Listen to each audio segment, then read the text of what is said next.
Last tutorial 5 मा हामीले alignment सम्बन्धित प्लान र प्रोफाइलमा आइपीहरु सेट गरेर मल्टी अलाइनमेन्ट र अलाइनमेन्टका प्रपर्टिजहरु हेरेका थियौं भन्दाखेरि आज पनि त्यही अलाइनमेन्टको कन्टिन्युएसन गर्छौं। र त्यो अलाइनमेन्टको कन्टिन्युएसन गर्नुभन्दा पहिला हिजो भन्न छुटेको चाहिँ के छ भन्दाखेरि यो एसडब्ल्यू रोड भर्जन 2 मा मिनिमम रिक्वायरमेन्टहरु के छ त्यो पनि हामीले हेर्नुपर्ने हुन्छ। त्यसको लागि हामी डाटामा गएर अप्सनमा जान्छौं। अप्सनमा गइसकेपछि जेनरलमा change interval for making in an alignment भनेको 10 मिटर छ। अब हामीले त्यसलाई चेन्ज गर्न सक्छौं, जस्तै अब 20 मिटर। त्यसरी यहाँ इन्क्लुड चेन्जेस फर बीसीएमसीईसी भनेको यदि हामीले क्रस सेक्सन एट बीसीएमसीईसी पनि चाहिन्छ भने हामी टिक गर्छौं र अहिले हामी अनटिक गर्छौं। त्यसैगरी minimum radius of horizontal curve 58 metres र म्याक्सिमम ग्रेडियन्ट भनेको 9 मिटर्स भनेको यो भनेको हाम्रो डिजाइन स्पिडमा फरक पर्ने चीज हो। अहिलेलाई हेर्नुस् यो मिनिमम रेडियस अफ कर्भ भनेको 58 मिटर छ र म्याक्सिमम ग्रेडियन्ट भनेको 9% छ। यो भनेको कहाँ फरक पर्छ भन्दाखेरि हामीले यहाँ डाटामा गएर डिजाइन प्यारामिटर्समा हामीले design speed 40 kilometre per hour राख्दाखेरिको त्यो भ्यालु हो। सपोज अब हामीले यहाँ 60 मिटर राख्यो भन्दाखेरि सेभ गरौँ। ओके, अब हाम्रो design speed 6 kilometre per our राख्दाखेरि हाम्रो minimum radius of horizontal curve भनेको 129 मिटर्स र म्याक्सिमम ग्रेडियन्ट भनेको 7%। यही कारणले गर्दाखेरि के हुन्छ भन्दाखेरि सब यो IP16 मा अहिले हाम्रो कर्भ राखेको छ, कर्भको रेडियस यहाँ रेड लाइन दिएको छ। त्यसको मिनिङ के छ भन्दाखेरि यो हामीले यो डिजाइन प्यारामिटर सेट गर्दाखेरि 60 kilometre per our speed design speed राख्दाखेरि मिनिमम रेडियस अफ कर्भ भनेको 129 मिटर्स हुनुपर्ने हो। तर IP16 मा चाहिँ के छ भन्दाखेरि 16 मा कर्भको रेडियस हेर्नुस् त जम्मा 13 मिटरको छ। त्यही भएर यो हाम्रो minimum radius of horizontal curve भन्दा सानो भएको हुँदाखेरि चाहिँ यो रेड लाइन देखाएको छ। अब यस्तो केसमा के छ भन्दाखेरि यो हरिजोन्टल कर्भमा चाहिँ हाम्रो design speed 60 kilometre per our चाहिँ सेफ हुन सकेन। त्यसको लागि दुईटा अप्सन छ, कि त हामीले यो रेडियस इन्क्रिज गरौँ। रेडियस इन्क्रिज गर्ने भनेको 129 मिटर्स भन्दा बढी राख्नु पर्यो हैन। अब हाम्रो साइड कन्डिसन हेरेर हामीले त्यो रेडियस मेन्टेन गर्न सक्दैनौं भन्दाखेरि हामीले यो कर्भ सेक्सनमा चाहिँ हामीले डिजाइन स्पिड चाहिँ रिड्युस गर्न सक्छौं। त्यसको लागि के छ भन्दाखेरि हाम्रो ई सुपर इलिभेसन भनेको 7% र एफ भनेको coefficient of lateral friction 15% maximum value consider गरेर र आर चाहिँ हामी सपोज अहिले आर 13 मिटर छ भन्दाखेरि 13 मिटरै रेडियस कन्सिडर गरेका छौं भन्दाखेरि हामीले the allowable speed in this curve हामी निकाल्न सक्छौं। त्यसैगरी डिस्प्ले, अब डिस्प्लेमा अब हाम्रो ब्याकग्राउन्ड के छ हामीले यो सबै चेन्ज गर्न सक्छौं। त्यसैगरी डिजाइनमा चाहिँ के छ भनेको अब रिजोल्युसनमा अब हामीले यो एसडब्ल्यू रोडमा मिनिमम रिक्वायरमेन्ट के छ भन्दाखेरि सपोज अब अलाइनमेन्ट कुनै एउटा अलाइनमेन्ट सेन्टर छ भन्दाखेरि हामीले 0.1 मिटर हुनु पर्यो। त्यसको रोड विड्थ भनेको मिनिमम 0.25 मिटर हुनु पर्यो। त्यसैगरी यो सबै हामीले चाहिँ मिनिमम रिक्वायरमेन्टहरु भयो। त्यसैले आजको यो ट्युटोरियल कन्टिन्यू गर्नुभन्दा पहिला अहिले यो भर्खरै हाम्रो यो एसडब्ल्यू रोड पनि फेरि अपडेट भएको छ। अब यो अपडेटमा हिजोको र आजमा के फरक छ भन्दाखेरि हिजो हामीले गर्दाखेरि यहाँ टेरेन भनेर आएको थियो, यो टेरेनमा यो सबै अप्सनहरु थियो भन्दाखेरि यो टेरेनबाट अब अपडेट भएर डिटेम भएको छ। त्यसैगरी यहाँ अलिकति चेन्ज भनेको के छ भन्दाखेरि यहाँ पहिला मेनु बारमा मोबाइल एप्स युटिलिटी थियो। यो मोबाइल एप्स युटिलिटी अहिले कहाँ गएर बसेको छ भन्दाखेरि युटिलिटीमा गएर यहाँ मोबाइल एप्स भनेर यहाँ आएको छ। त्यसैगरी यो युटिलिटी हिजोसम्म यो युटिलिटी भित्र 3D भ्यू पनि थियो भने अब यो 3D भ्यूलाई निकालेर यहाँ 3D भिजुअलाइजेसन भनेर एक्सट्र्याक्ट गरेको छ।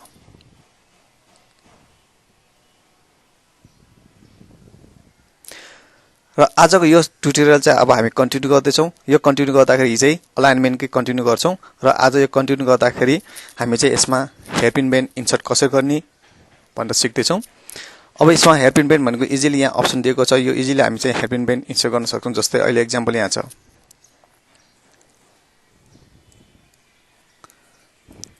अब हेयरपिन बेन्ड चाहिँ किन हामी इन्ट्रोड्युस गर्छौं भन्दा यदि हाम्रो डाइरेक्सन अफ रोड अबाउट 180 डिग्रीमा टर्निङ गर्नु पर्यो, सपोज यो डाइरेक्सनबाट आएर त्यही अपोजिट डाइरेक्सनबाट फेरि टर्निङ गर्नु पर्यो भन्दा त्यस ठाउँमा चाहिँ हामी हेयरपिन बेन्डहरु डिजाइन गर्छौं। यो एसडब्ल्यू रोड भर्जन 2 मा चाहिँ हेयरपिन बेन्ड इजिली इन्सर्ट अथवा डिजाइन गर्न सक्छौं। सपोज अहिले यो IP7 मा चाहिँ हामीले के छ हेयरपिन बेन्ड इन्सर्ट गर्नु छ भन्ने हामी IP7 मा सिलेक्ट गर्छौं। IP7 मा सिलेक्सन गरिसकेपछि यतातिर हामीसँग यहाँ इन्सर्ट हेयरपिन बेन्ड अप्सन छ, यो हामी क्लिक गर्छौँ। क्लिक गरिसकेपछि यो हामी डिफ्रेन्ट प्यारामिटर्सहरू चेन्ज गर्न सक्छौँ। Start curve radius 40 metre, middle curve 15 metre, end curve radius 40 metre र approximate length of straight portion between curves 20 metre. यो सबै प्यारामिटर्स हामीले चेन्ज गर्न सक्छौँ। अहिले हामी एप्लाई मात्र गरौँ, एप्लाई गरौँ। एप्लाई गरिसकेपछि यहाँ के छ, यो भनेको स्टार्टिङ कर्भ भयो, यो दुईटा भनेको मिडल कर्भ, यो कर्भ भनेको हाम्रो एन्डिङ कर्भ हो। अहिले यहाँ हाम्रो के छ भन्दाखेरि इसी र एमसी यहाँ ओभरल्याप भएको छ। अब हामी त्यसलाई चाहिँ अब हामी सिम्पली यो आइपीहरू मुभ गरेर अलिकति त्यहाँ मिलाउँछ हामी। हो मुभ,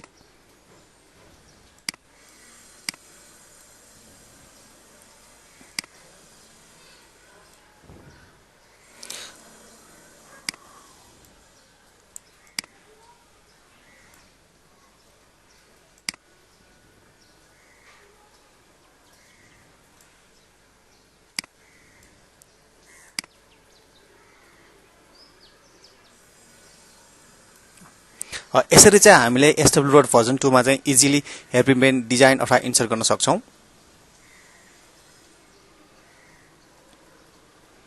ल यति गरिसकेपछि अब हामी के गर्छौँ, अपडेट गर्छौँ।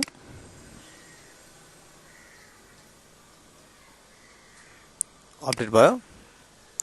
अपडेट गरिसकेपछि अब हाम्रो के छ भन्दाखेरि यो रोड विथ सबै टिक गरौँ। एक्चुअली रोड विथ, मिसलेनियस, त्यसै गरी स्टेकिङहरू, क्रस सेक्सन, यो सबै हामीले चाहिँ टिक गर्दाखेरि हाम्रो के छ भन्दाखेरि हाम्रो हेयरपिन बेन्ड डिजाइन यसरी भएको छ। यसरी हामीले चाहिँ प्लान प्रोफाइलमा आइपीहरू राखेर, डिजाइन प्रोफाइल राखेर, डिजाइन प्यारामिटर्स, त्यो अलाइनमेन्टको डिजाइन प्यारामिटर्सहरू चेक गरिसकेपछि र हेयरपिन बेन्ड डिजाइन गर्नुपर्ने ठाउँमा डिजाइन गरिसकेपछि अब हामीले चाहिँ के छ भन्दाखेरि हाम्रो यो डिजाइन अलाइनमेन्टको एक्जिस्टिङ प्रोफाइल र डिजाइन प्रोफाइल अथवा क्रस सेक्सन पनि हेर्न सक्छौँ। यहाँ डाटामा गएर डाटा गइसकेपछि हामी एक्जिस्टिङ प्रोफाइल गर्छौँ। यो डाटा भनेको अब हाम्रो एक्जिस्टिङ प्रोफाइलको लेभल, प्रोफाइलको एक्जिस्टिङ ग्राउन्ड, हाम्रो डिजाइन लाइनको चाहिँ एक्जिस्टिङ ग्राउन्डको चाहिँ प्रोफाइल भयो। यो हामी सेभ पनि गर्न सक्छौँ, इम्पोर्ट एक्सपोर्ट सबै गर्न सक्छौँ। त्यसै गरी डाटामा गएर हाम्रो यो डिजाइन प्रोफाइल भनेको हाम्रो डिजाइन प्रोफाइल कस्तो छ, डिजाइन प्रोफाइल हामी यसरी यो राख्न सक्छौँ, निकाल्न सक्छौँ र यसलाई हामी एक्सपोर्ट अथवा इम्पोर्ट सबै सेभ अपडेट सबै हामी गर्न सक्छौँ।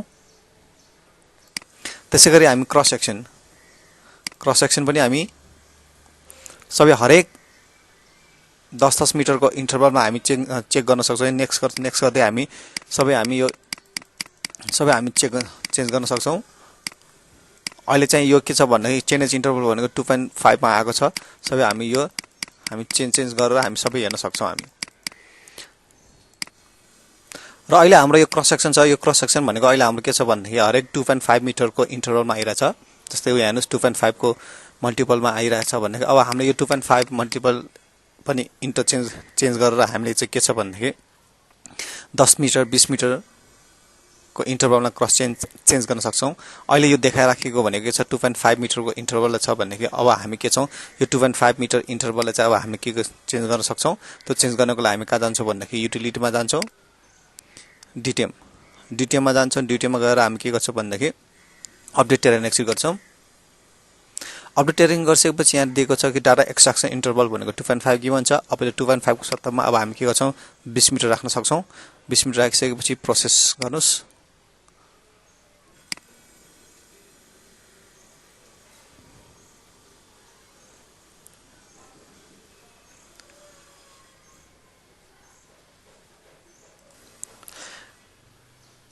यसै data extraction interval 20 metre change गरिसकेपछि अब हामी फेरि एकचोटि अपडेट गऱ्यौँ।